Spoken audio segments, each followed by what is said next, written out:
یہ اس دور کی بات ہے جب مکہ کی گلیوں میں کفر اور شرک کا اندھیرا چھایا ہوا تھا۔ ہر طرف مورتیاں تھیں جنہیں لوگ اپنا خدا مانتے تھے، لیکن ان اندھیروں کے بیچ ایک روشنی چمک رہی تھی، رسول اللہ محمد مصطفیٰ کی روشنی۔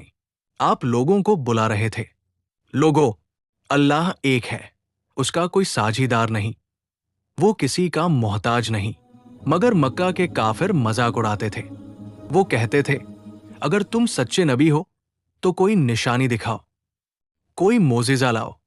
ایک دن ایک مشہور کافر رسول اللہ کے پاس آیا اور مذاق اڑاتے ہوئے بولا، محمد، اگر آپ نبی ہیں تو اس درخت کو بلاؤ جو وہاں دور کھڑا ہے۔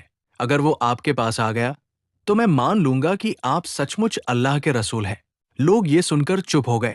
سب کے دلوں میں ایک سناٹا، اب کیا ہونے والا ہے؟ رسول اللہ نے اپنی مبارک انگلی اٹھائی اور مسکراتے ہوئے فرمایا، وہ درخت میرے رب کے حکم سے آئے گا۔ پھر آپ نے درخت کی اور اشارہ کیا اور فرمایا، آ جا میرے پاس، اللہ کے حکم سے۔ اور سب نے دیکھا وہ درخت جس کی جڑیں زمین میں گہری تھی، وہ جڑوں سمیت نکل پڑا، زمین پھٹنے لگی، مٹی اڑنے لگی اور درخت رسول اللہ کی طرف بڑھنے لگا۔ وہ رک کر کھڑا ہوا اور سب کے سامنے رسول اللہ کو سجدہ کیا۔ کافروں کے چہرے کا رنگ اڑ گیا، جو ابھی تک ہنس رہے تھے وہ خاموش ہو گئے۔ درخت نے سجدہ کرنے کے بعد کہا، درخت روحانی آواز میں، یا رسول اللہ، میں گواہی دیتا ہوں کہ آپ اللہ کے سچے رسول ہیں اور اللہ کے سوا کوئی معبود عبادت کے لائق نہیں۔ رسول اللہ نے فرمایا، اب لوٹ جا اپنی جگہ اللہ کے حکم سے۔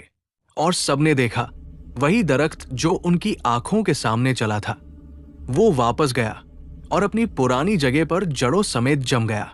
لوگوں نے کہا، جب ایک بے جان درخت ان کے حکم سے چل پڑا تو ہم انسان کیوں نہ ان کے حکم پر چلیں؟ یہ معجزہ صرف ایک نشانی نہیں تھا، بلکہ ایک پیغام تھا۔ جہاں رسول کا اشارہ ہوتا ہے وہاں زمین بھی ہل جاتی ہے، اور جہاں ان کا حکم ہوتا ہے وہاں پتھر بھی بولنے لگتے ہیں۔ آج جب ہم رسول کی تعلیمات سے دور جا رہے ہیں تو سوچئے، ایک درخت نے ان کا حکم مانا، تو کیا ہم جنہیں اللہ نے دماغ اور دل دیا ان کے حکم سے منہ موڑ لیں؟ وہ درخت سجدہ کرنے آیا تھا کیونکہ اس نے رسول میں اپنے رب کا نور دیکھا تھا۔ اگر ہم بھی اپنی زندگی میں وہ نور محسوس کر لیں تو ہر اندھیرا روشن ہو جائے گا۔ ڈرو اور محبت کرو اس نبی سے جن کے ایک اشارے پر درخت سجدہ کرنے آ گیا۔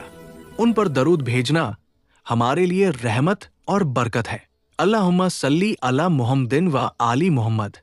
جس نبی کے اشارے پر درخت سجدہ کر گیا، ان کے امتی بن کر ہم کیوں نہ ان کے حکم پر چلیں؟